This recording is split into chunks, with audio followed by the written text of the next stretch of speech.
I felt the least like myself as a human being and a basketball player in that moment. And like, I just felt like the other team was like, this, who the fuck is this? I felt like I was like special. And like they like one of those people that were just like down 50 and just like the manager jersey. And like Keep giving him the ball so he can score the ball. That's how it felt. Even though, and it felt like everybody in the gym knew that for like, it just felt like that's what, and even though obviously that's not what it was, like that's just what I felt like in that moment. Versus if it's just handed to me, which again, I think we talked about this outside of the podcast, if God just gives you something, then you don't respect it and you don't have any appreciation for it. So he drops it a little bit away from you and you have to go get it, and then you have appreciation for the work it took to get it.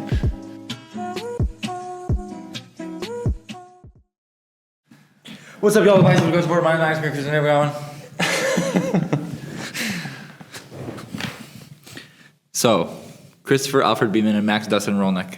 Welcome back. I know you guys have been waiting for this, the next time that you only had to listen to NDR and CAB in a room alone together. But this library closes in 40 minutes. We have to get 25 podcasts out within the next 4 days. So we're throwing shit at the fan. We're just chatting, bro. This might get deleted. If this is really bad, I think it's not really bad. I think you had a good idea. That's why you pay the big bucks. Might just leave it. Basically, I said to Max, like, yo, you know what we should do? Let's just write down 5 questions each and just throw them at each other and see what happens. So that's what we're about to do. For your entertainment. We're going to throw some things. We're going to figure out if Max, Dustin, Rolnick. Nah, I was going to say dumb shit. Go first. Okay. If you could add one player who like you personally know and you personally have played with, ideally I would know the person as well, to add to this current Elms team that would make the biggest impact just based on like fit. Obviously you add like Dante Wilcott, who's all conference, like it obviously make a difference. Yeah. But in terms of fit, personality wise, play style wise, who would make the biggest impact? Chris Beeman. No, actually, who would I add? Could I add a coach? Not taking any coaches away, but can I add another coach on top of that I think would make a big impact? Sure. Yeah, I'm not going to do that. Who would I add? I'm rattling through some names. Like the first one that came to mind was Justin, just because he's stupid athletic. Justin. And Chase. Oh, that came to mind, but I wouldn't add him because I don't really know him that well. I don't know how his personality would mesh. You're on a first name basis with that guy. What, Justin Chase? Yeah. I mean, like if I saw him, I might dap him up. But Oliver was another one that came up next. That's one that like immediately came to mind. What about like Jimmy? Who the fuck is Jimmy? Jimmy Bradbury. Yeah, no, not getting at it. But we need some. Despite the fact that he did get an in-game dunk. Shout out James. Shout out James. First positive shout out for James. I saw the dunk. It was nice. That was big time. But no, I wouldn't add James just because I don't think it would really help that much. Okay.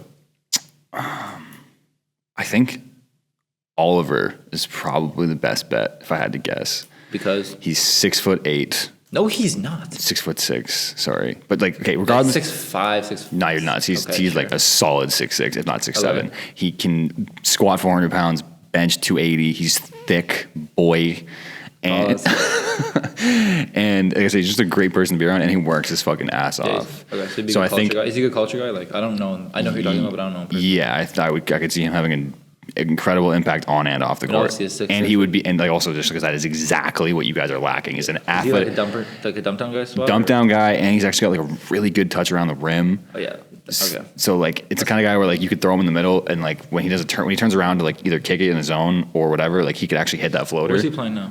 He's at a D2 in Georgia, so like it would obviously add. Yeah. But that's probably what I'm gonna go with. Right. Who's somebody you would switch lives with and why? Like within reason or in general? Why does it have to be within reason? I mean, obviously my goat, Shai Gilgeous-Alexander. I mean, he's from my like hometown area, so I would still be, chance I would still be around the same people. But I mean, he's in the league, plays in OKC, which is warm weather. He is the best player in the league. He's swaggy. Nonchalant. Yeah, he's a nonchalant dreadhead. Which, if I said it has to be within reason, then who would you pick? Well, then I'd think more. Well, then do that because I want that answer. Well, you thought I would pick Matt Creek over Shai? You would switch lives with Matt Creek? I'm just saying, like, within reason. You mishacked that much? Like, damn. No, I'm saying within, like, obviously I would pick an NBA, like. What do I have to be? Okay, so they have to be white. They have to be Jewish. Like, what do you want from me? That was not specific. If I'm switching lives with one person to be Shai, he's a young guy, like if I switch lives with LeBron right now, I'd be at the end of my basketball career. Like Shea, young guy. He's like, okay, here's how I'm gonna change it to. 25. Here's how I'm gonna change it to. Here's how I'm gonna change it to. If you could Best friend league, swaggy, shut like, the that's fuck. how it goes. Okay. If you could switch lives with somebody, who would it be and why? But it can only be someone that doesn't play basketball. Only someone that doesn't play basketball. You know who a guy like Josh Richards is, like the TikTok guy? You know what it is? He's like a podcast with Dave Portnoy. Oh yeah. I think living that life, like I don't know, because I don't want to be like being that well known where like people are always coming up to you and stuff is like not ideal. But people who he gets to be in rooms with, like he's on a podcast with Dave Portnoy, who I think is dope. Brianna Chicken Fry, who's bad. I mean, sure, but he just like he threw the first pitch. Like I saw some show where he threw the first pitch at like a MLB. I don't know if MLB game or like I see it on the Raptors Instagram. Like he's doing shit with. He's from Canada. He's doing shit with the Rat. Like he's just like famous, not for no reason. I mean, I don't really know what the reason would be other He's than a that. TikTok Girls think dancer. he's a good-looking guy. He's a good-looking guy who does TikTok dances. That's why he's famous. Being known for being a good-looking guy and then having the key to so many different doors of like just things that I think are cool. Like I'm sure he has like brand deals with I'm sure he has brand deals with like all these different types of businesses. He's in all these different rooms and conversations. He's going out partying in all these different cool places. I think that would be a cool life to live. Okay. And yeah, I mean, he's not in school. Like he literally just vibes for a living. Like he literally just vibes for a living. Yeah. Like that's it. I mean, he's skinny as fuck though, so I would never choose that guy. But all the more power to you. Yeah, I mean that type of life. I guess I don't know. I mean, he doesn't work. I mean, he works, but like He makes podcasts for a living. What's your next question? If you were a coach building a culture for a program, what would your 3 like keystone habits be? So in the book that you gave me, the habits book, keystone habit is like, you know, in like an arch, and there's that piece that's in the top of the arch that's like holding everything together. You take the one piece out, the whole thing collapses. Like 3 of those, I guess. Like what would those 3 habits be for your program? I've been thinking about this a lot lately, but I'm trying to put it off my mind because, like I told you last night, the moving pieces of like seeing both Madai and Elms up close baffles my 21-year-old brain to the point where I just don't want to think about it anymore because it's too complicated. But I think the first one has to be accountability. As cliche as that is, like, Why is that cliche? it's just everyone says that, but the first one has to be accountability. Like, if someone does something dumb, despite the fact that they average 20 a game or 2 a game, they're going to get hounded, and that has to be something that happens. Otherwise, And it has to be hounded equally. yeah, exactly. And so, because if that doesn't happen, then immediately, if you don't hound them, the rest of the team will secretly resent them and slowly pull everybody else down. So if you don't openly make it, Or they'll go like, if they'll just be like, okay, I can just do dumb shit, doesn't matter, and then that just deteriorates itself. yeah. So like the accountability, The integrity of the program deteriorates. the accountability has to be the first one, because like not only because of what I just said, but also because it's one of the things that I can pinpoint when I watch really good teams. That's the thing that's holding them together at the very least, at the one of the core keystones. I don't know all the core keystones of like why the program's good, but I know at least one of them is accountability. So that's the first one. The second one, I'm trying to think of people that have been around and also what good coaches I've been around, that things that they've done. Because again, I have no coaching experience. So this is a little difficult. I'm going to say, I don't know if respect is the right word, but like, is camaraderie the right word? I think camaraderie is probably the right thing. How you foster that, again, I don't really know. Camaraderie means like relationships between everybody on the Yeah, team. like I don't know how you a family, foster that. brotherhood. I don't know how you foster that, but like the camaraderie between the coach and the players, and then all the players, that seems to be pretty important for some reason. Because like I've never seen a team up close enough to know if like all the good teams have good camaraderie, but I find it hard to believe that you could be on a really good team where everybody hates each other. So that would probably be the next one. So accountability, camaraderie, and self-awareness. That's the last one.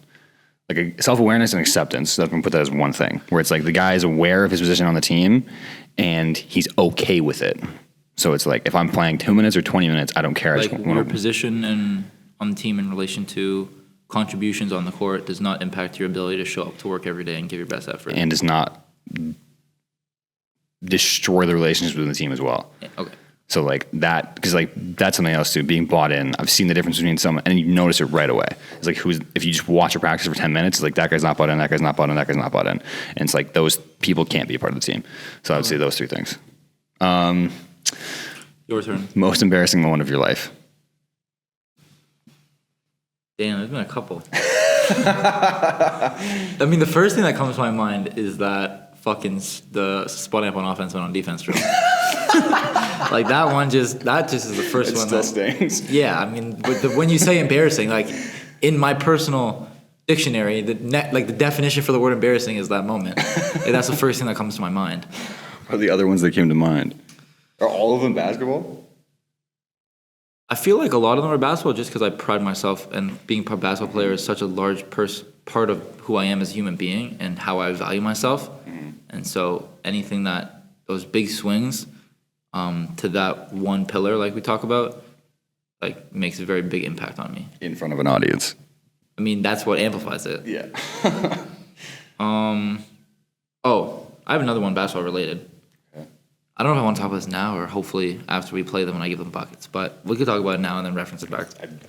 I'm pretty sure I know where this is going. I don't know if you do. The most embarrassed and like helpless I've felt as a basketball player was when we played against St. Joe's Maine last year, and they just picked us apart with passing and backdoor cuts, and I got in at the end of the game and I got an opportunity and I got 3 shots and I missed all of them, and one of them like I missed like a layup.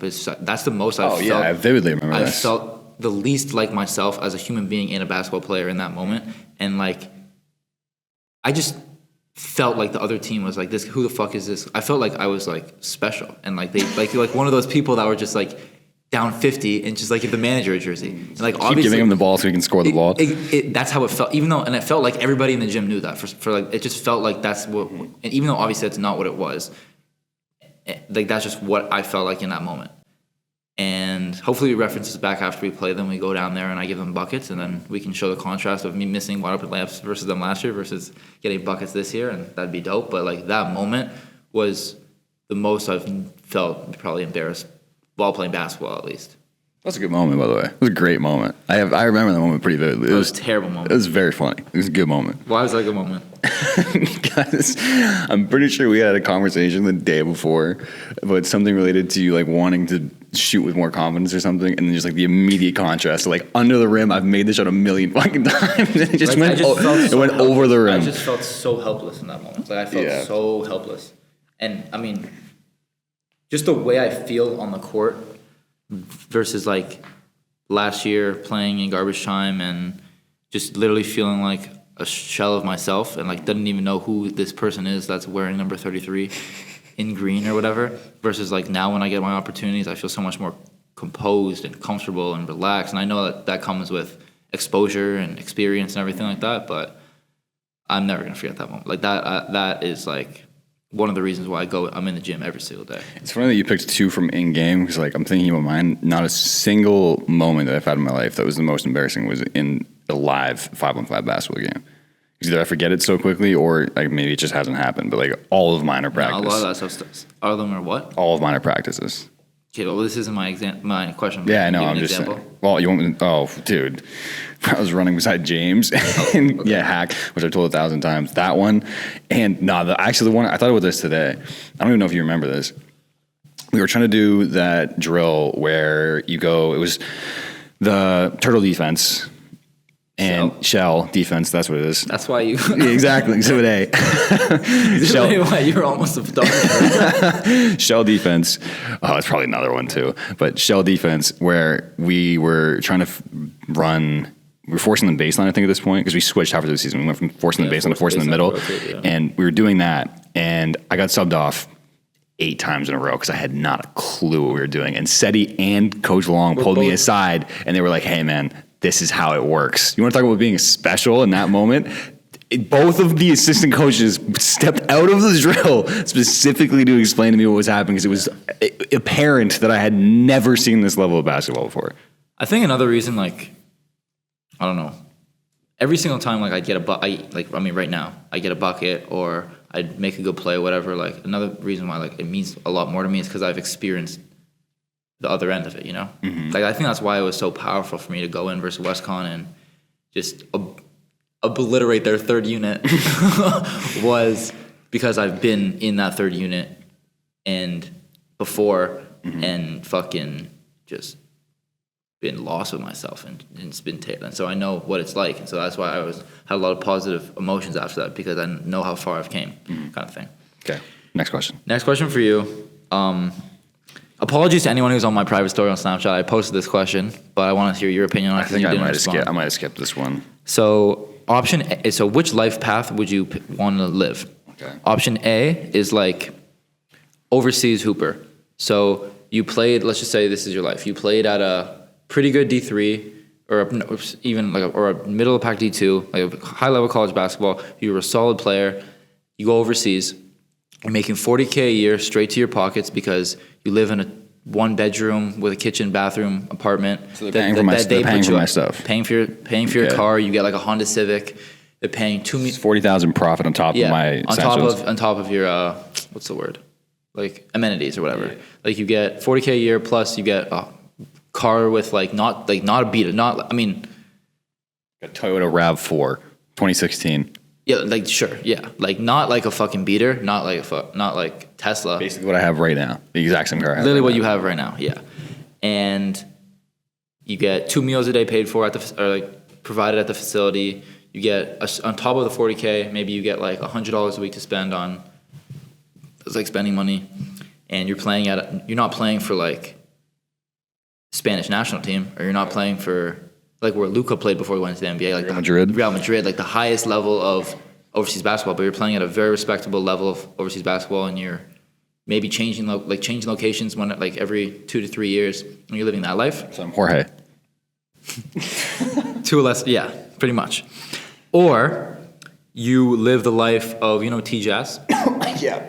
Or like one of those hoopers who has large followings on social media. Cam Wilder. I mean, but he's doing some crazy stuff with like OT and stuff. I'm talking just like like J-Dub or like the people who play at the Austin Millie. The guys who play at the All-Star weekend, like celebrity game, and they have big followings on social media, on TikTok, Instagram. They post videos. They make content with their content creators. They play in the 2K league. Like Jesser. Kind of, yeah. Kind of Jesser playing like the 2K league. So like kind of like Jesser. Obviously not like the too hype stuff, but. Someone who has, I said, like 100K followers on TikTok and on Instagram each. You're playing in the 2K league, or you're playing in that one's Creator Cup or whatever it is, and you live life making content, but you don't, like the games you're playing are obviously not for anything, and you're playing with like people of all skill sets. We'll see how visible that was. And how much do I make? I'd say you're making around $250K a year. How much do you think those? I mean, how much do you think those guys make? No, okay, I gotta think about this now. So like, immediately. But you're also in the public eye, like. Immediately, I'm thinking. I hope I explained. I don't. You understand where I'm going? I know exactly what you're saying, but I just don't know. Honestly, I was hoping there was an option C, to be totally honest, because both of them involve basketball, and I don't know if I want that to be a big piece of my life right now. But okay, well, if you were leave it the question the way it is. Think about you when you love basketball the most. Think about you before you were at Madai, like when you wanted to play in college, and being a professional basketball player was a distant thought. But how many minutes do I get on the professional team? What? How many minutes do I get on the professional team? How much am I playing? You're a starter. I'm a starter. Yeah. Like you're living, like you're a starter. I'm probably going to have to go with the money, just purely because that's going to set me up to do other things. You like making content. I also don't mind making content. Like I would be very, very, very okay with making $250K a year. I don't really know what I would do with it right now. Probably blow it, for being totally honest. Probably blow it on Timbits and LaMelo Ball. But yeah, the immediate reaction in my head is like, I really don't want to play high level basketball for $40,000 a year, for being totally honest. Okay. Like that's just immediately I'm thinking, dude, even if I'm starting and I'm good enough to do it, the mental drainage that happens from having to play against. But you don't think that there will be mental drainage of continuously faking up? I'm not necessarily faking a persona on social media, but like you have some sort of face and expectation. expectation to hold up in order to continue to provide the content that got you those followers in the first place. And you have to make a continuous style of content that you're at the mercy of your audience. You're only as popular, only as well known. You only do as well as the people that follow you, how much they fuck with what you're doing. But here's the problem with that, though, right? Is like immediate. So like when you look at really, this is a creativity thing that I've been listening to with Rick Rubin. If you look at the best artists and the ones that have lasted the longest, he has a quote in his book where he says, "The audience comes last." So if you make something, and we've done this podcast, if you make something thinking about how other people will perceive it, automatically that's not art. It's not true creative expression.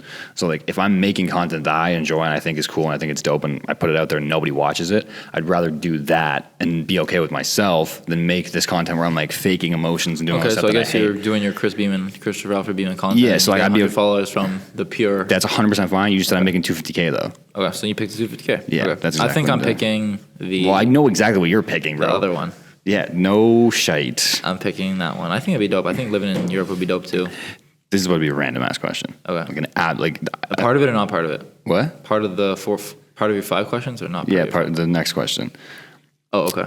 What's a trait or skill that your brother and sister have that you wish you had that you don't have currently? Do one for each. One for your sister, one for your Okay, brother. that's a good question. Character trait, skill, something that they possess where you're like, damn, I wish I had that. Can I just do like, for my brother, can I just do like natural ability? Like my brother picks up anything and he's just automatically competent. So he's just good at learning. No. Where's I that? think he's He's not naturally- that good. I actually think he's not that good at learning. If he's actually gonna watch this, like he works really, really, really, really hard in school. Mm-hmm. But I think some things don't come to him as quickly as they come to other people, and he has to spend hours doing stuff in order to hammer it into his brain. I think I learn a lot quicker than he does. So you think that he's just, for I some think- reason, he's been born with the natural abilities to do these things? I mean, maybe learning. I mean, learning's a spectrum, like a broad thing. Like maybe academic learning or other types of learning, he is not as quick as I am at. But like, just dude, you can give him anything and he's automatically competent. Anything, literally name something. Nah, there's literally people. Bro, yeah, name no, something. Name something. He's competent at it. Fortnite. He is competent at everything. So I don't know really. Darts. He would be dude. He's competent. At I know people like that too. I don't really it's like- annoying, but I'm not gonna lie to you. Usually, with people like that, if they're competent, it's like the jack of all trades type of thing. They're Master of decent none. at a bunch of things, Yeah. but they're not really good at one thing. Exactly. Yeah, but if you like, Why do you wish one you thing- had that then? I just think that I'm super, super, super specific and focused and One dimensional. extremely one-dimensional. And I think it would be cool to be like just sitting around the campfire and just be able to play guitar. Like my brother can just randomly play guitar. Like he Nah, he's it's actually can do everything. Like Do you think he can do magic? 100%. Okay. If you give him some cards and stuff, he'd be able to figure it out within like a day. Like if you ask him to do some magic trick, he'd be able to figure it out. Because that's tough. I want to learn how to do magic. Like he can play the guitar. We go surfing. He's very good at surfing. We go play pickleball. Very good at pickleball. Amazing at tennis. Like Good at golf. great at golf. He's basically your ideal dude to find at a bar if you want to have a good time. Literally, like he's an amazing frat league athlete in every single department, every Okay. single sport. Like I'm trying to think other things. Like he's just super Well-rounded. well-rounded. Yeah, Okay. that's probably what it would be. And Ryan. Ryan. She's like the most go with the flow type of person. And More than me? I mean, it's not really like you don't really just. I'm trying to think. She goes with the flow willingly. You're kind of just like a leaf, just getting blown around and just chilling. Pause, crazy pause. Like it's different. You're Like she's the type you can just throw in the back of a car. Like, yo, we're going to fucking C-Max in Massachusetts. And like, and she's driven 9 hours each way to come and move me in to move me out last year. And she's like, okay. Like she's just so go with the flow. Like she grew up in the stands at my basketball games, in the stands in the rink at Zach's hockey games. Like that's just how because she never really like had a passion like that. Now she's starting to play basketball, and so my dad's help coaching her team, and now she's kind of coming into her own as a person with interests and everything like that. But for a long time, like she wasn't really interested in anything other than scrolling on TikTok, and my parents just like, well, we're not leaving you at home scrolling TikTok, so you're just gonna come with us. And she just super go with the flow, super go with the flow. She also like, she's a very, not that I'm not a good friend, but she's a very, very good friend, and a lot of people want to be her friend. Like so many people want to like be her, like she has problems of like being invited to too many things on the same day. and she's not like a crazy party person, but she's just a really good, like, people, I guess it's transparent that she's a very good person and a very, people want to be around her. And she just has that effect on people. Like, people just want to be around her and just invite her to things. And she has people who she actively doesn't invite to her birthday parties, inviting her to their birthday parties. Just because people just want to be around her. Damn. And I think She's that's got mad aura. like yeah. So that would probably be the thing. Those couple things from her.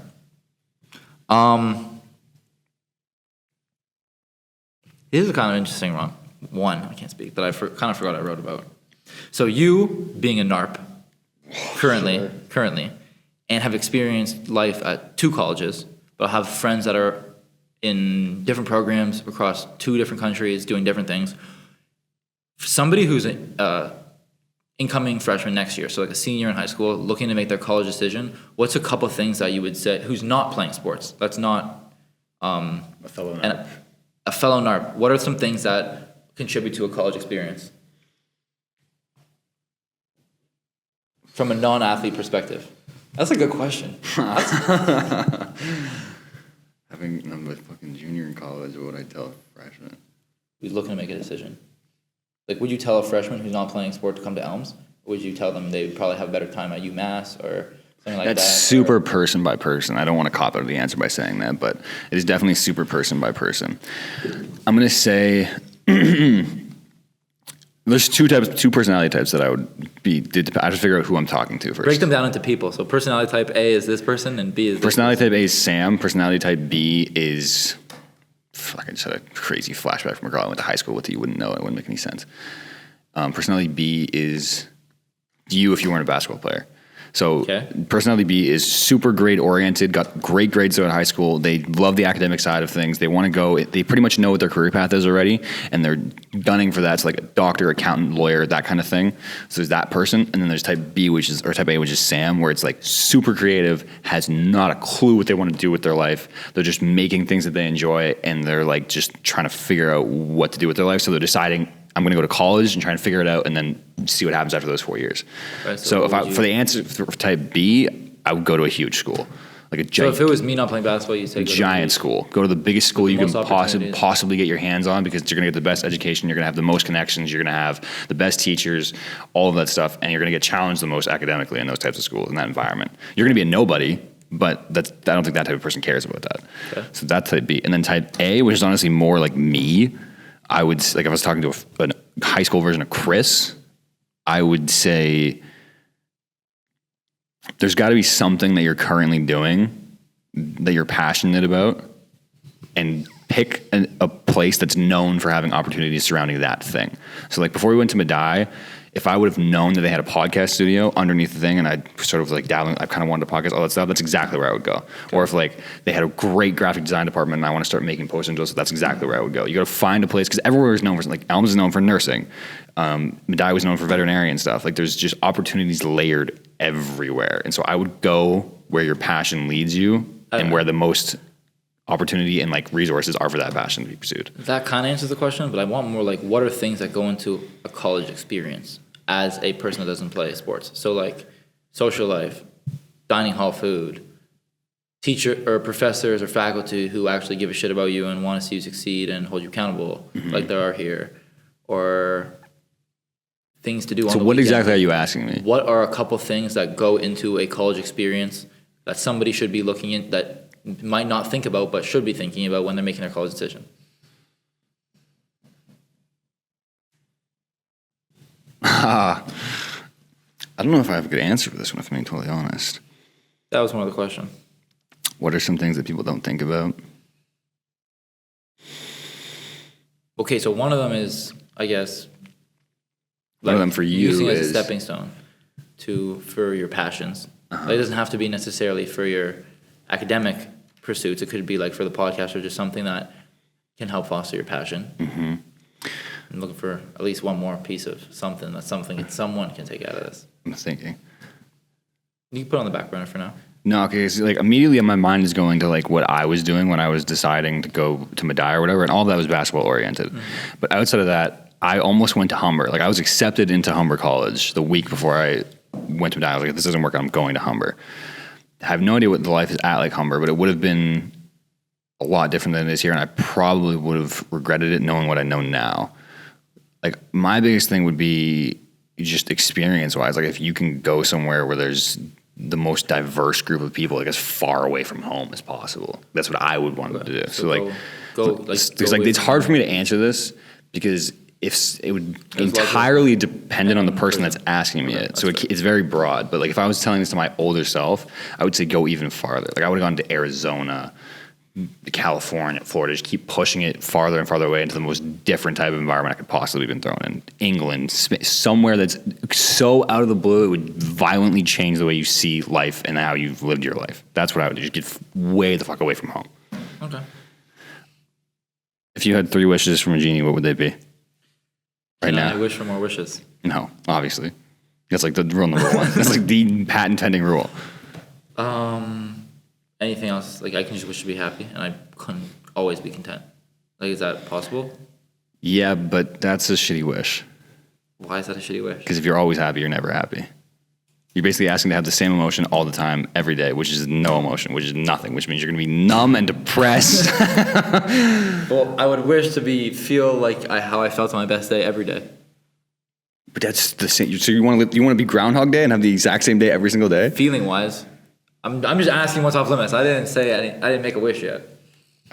You're basically asking. Okay, wish number 1 would be for $1 billion because, and I put it, and then I just everybody. You're literally like a 5-year-old got 3 wishes. This is nuts. Well, the first one would be $1 billion because that means that no matter what I do, whatever my lineage or why bill, as much money as you could possibly give me, north of whatever, like just a shit ton of money. Okay. Because it sets up my family for generations. My parents don't have to work, whatever. Pay back all of the people who have invested in me to get up to this point so far. Be dope.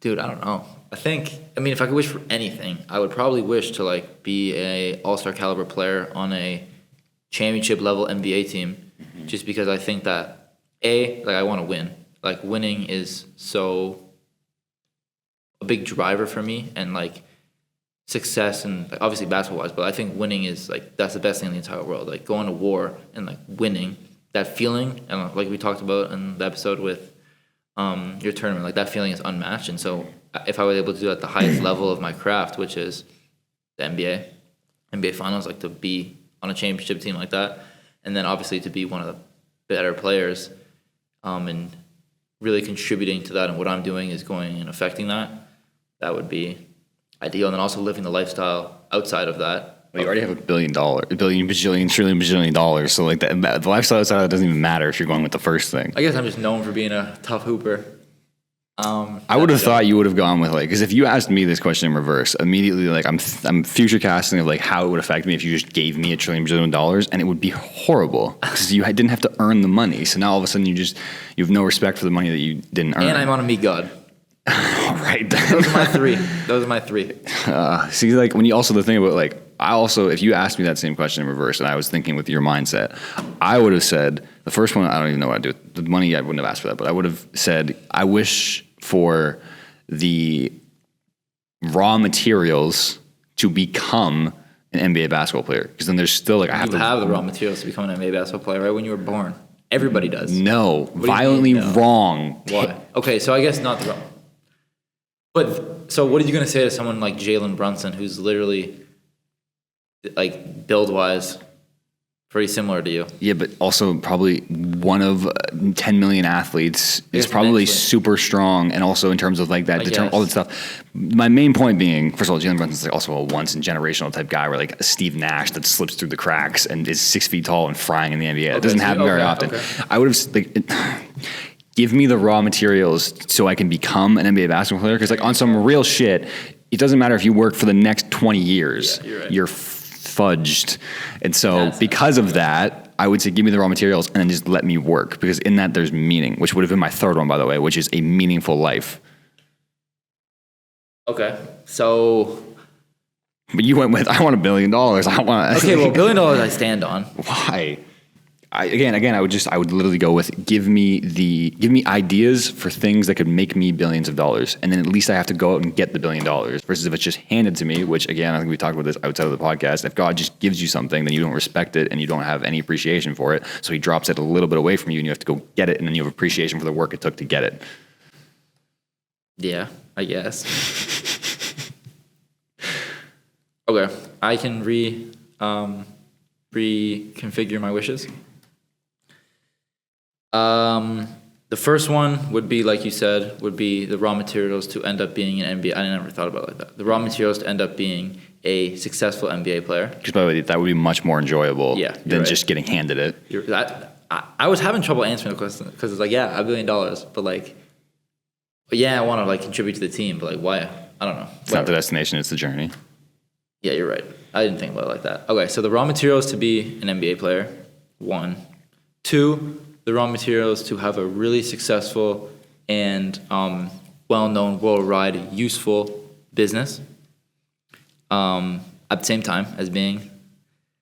And C, to have a very healthy and loving family. Okay, I was glad you went with that. The third, I was like, if all of these are just super greedy and selfish wishes, you're going to look like a terrible person. With like, because obviously, like, I mean, health-wise, you never know what can happen when you have a kid. It could be whatever. You never know. Like, I want to guarantee that myself and everybody I care about lives out their life, like, without, knock on wood, like, it getting cut short or without any health issues. Kids are all born able-bodied, everything like that. And yeah, just a really close, loving, healthy, happy family. Okay. We have 15 minutes till the library closes. Those are my 3 wishes. I have this last question that you forced me to write down. Is it bad? Is it useless? It's not useless. I think it could be cool, but like, whatever. I'm just gonna say. Who is the best faculty member at Elms and why? Shout out. I'm probably gonna cut that. It's okay. So like you got your top 3. It's probably between Nancy, Amanda Garcia, and the law teacher whose name always slips my mind, Caroline Murray. Because Murray was just a great teacher, and she knows her stuff. And also, like, immediately after I got the speeding ticket, that was the first person I went to see like what could be finagled. Amanda, because 1, she's a good teacher, and 2, she went out of her way to ask me about my sales internship. And like, I was in her class for 1 semester of accounting. And like, she listened to the podcast, emailed me about the podcast. Amanda or Nancy? Amanda. She emailed you about the podcast? She said, I like the podcast. Really? And she also told me and you in front, like at the front of the class, where she was like, hey, like I enjoy the podcast. Did she tell you that? I don't remember. Anyways. We had so many people telling us. No. Trust me. I remember. Nobody likes the podcast. I remember these things. And she said that she liked the podcast and whatever. And it's like that level of investment that she has. That for her students, yeah. There's like 3 people who have done that. And then the last one is just Nancy because she's the real OG. She is a real OG. Snoop D-O double G. Yeah, that's my top 3. All right. Best piece of worst. Best piece of worst? So, guys, my best piece of worst. Best piece of advice you've ever been given.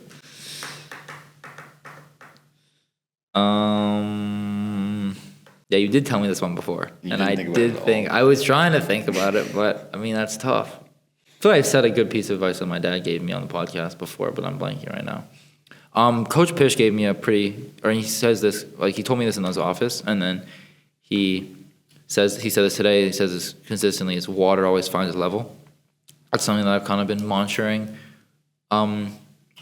recently, and just to navigate the ups and downs of basketball and everything. And I just think if I continuously, or anybody just continuously works hard and does the right things, obviously luck comes and goes, and timing is an opportunity, and those are really big things. But if you do the same thing with 100% effort and intention and focus, but the same thing as like me with my craft in basketball, like showing up to work every day, getting extra shots, but also just like being a good person and just doing everything you need to be doing, and doing everything right consistently. It's only a matter of time before things happen for you and things fall into places like they should be falling into places based on what you've been doing. And I think just knowing that there are going to be ups and there are going to be downs, and you might just being consistent regardless is very important. And one of those things. I'm trying to think of another one though. Pennies on the scale. By Christopher Alfred Beeman, but he got that from Co-produced by Alex Ramosi. Yeah, I don't know. I'll go with the water. Always find this level. Worst piece of advice you've ever been given? Worst piece of advice I ever been given was to change my jump shot in going into my senior year. Who gave you that advice? A trainer that I was working with, as long as some of the coaches, or a coach at the Brandeis camp that I was, because I wanted to go to Brandeis and I went to a camp there and I was shooting the shit out of the ball. And then I went to go practice with the team and I played really well. And the coach asked for my film, but along the way, one of the coaches, who wasn't even a coach there, he was a coach at a different school. I was just, now he's actually assistant at Tufts. But he was the coach of my team. He was at Wheaton College before, and he said that, I mean, I've always had a low release point, but my jump shot release point used to be even lower. And I still have my hand on top of the ball, but I used to be even more on top of the ball. And it was more of like a push, and that shit was chicken.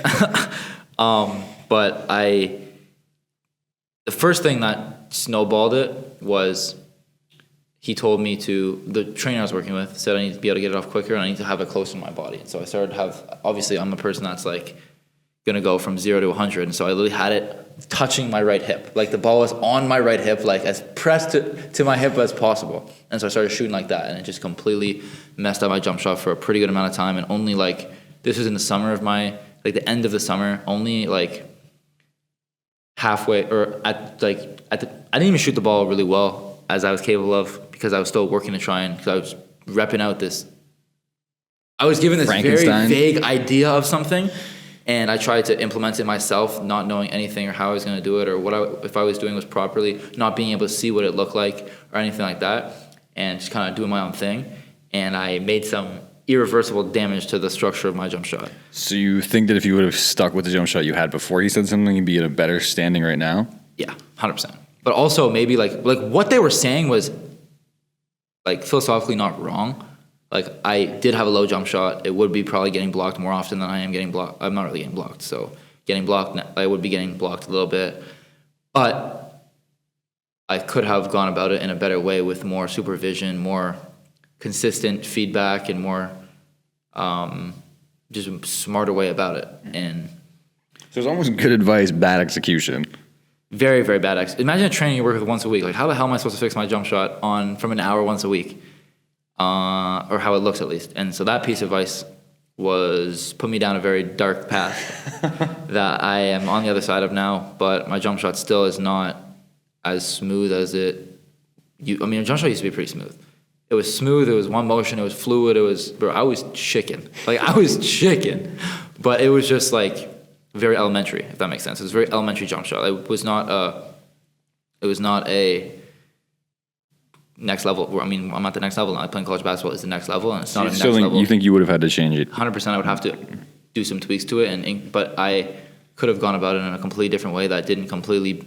I don't want to say it derailed my senior year, just because I ended up still making like a 3.5 per game. I mean, I went from like 3.5 threes per game my junior year to when I started this at the end of the summer, or like halfway through the summer, and then I ended up like I was struggling with it and trying to find kind of my rhythm again, and trying to get my legs back, or not my legs back under me, but just trying to just find my rhythm again, all preseason and then into the season. And it only actually really took a turn for the better when I was working with Coach Long at Madai, and I completely took out the dip initially, and that's what just made it a lot smoother, a lot more one motion, a lot more comfortable. Felt way better coming out of my hands. But I mean, and listen, like I was still making shots, and it was. I said 5 minutes. I was still making shots, and so there's obviously like growth from the time when I was implementing these bad habits very consistently to when I just was able to find something that worked for me. And there was obviously growth in that time period, but it was really tough for me because as a three-point shooter, I prided myself on my ability to make shots, and then when that was literally cut in half, it was really tough. And so that one piece of advice probably contributed to me going to the darkest place I've ever gone in terms of like valuing myself and stuff like that, and just especially because of the pressure of like trying to senior year, like you got to perform in order to get yourself an opportunity to play at the next level. And so it could not have happened at a worse time in that sense. But I mean, I still averaged like 12 points a game, still made a 3.5 per game. My team still starting on my team. So I'm probably making it seem a lot worse than it was, but at the time, like, it was life or death, world ending. But I mean, everything happens for a reason. I mean, I've never shot the ball better than I've been able to shoot the ball now, and consistently as I've been able to now. Mm-hmm. I mean, I'm considered a shooter on a college basketball team. I've definitely been on scouting reports. By some. What? By some. By some. But I've definitely been on scouting reports. Mm-hmm. And I mean, coach said that there's 3 or 2, or me and Andrew are basically the 2 only people on the team that are considered. Like, we have, I told you about one of the plays that we have, and you, based on your strengths, is what you would do based on the read, and there's only 3 or 4 people that are allowed to read the shooter read, and me being one of them. So, I mean, clearly I did something worked. It was just a long process to get there. So that piece of advice is the piece of advice that was the worst piece of advice I've ever been given. Yeah, I can't relate. I've always been a bucket. Didn't change anything. I think that's all I got right now. That's the 5. Yes, you're 5. We almost got kicked out. Yeah, so we got 5 minutes left, but we're 45 minutes in, and I think that's wraps. Thank you guys for listening.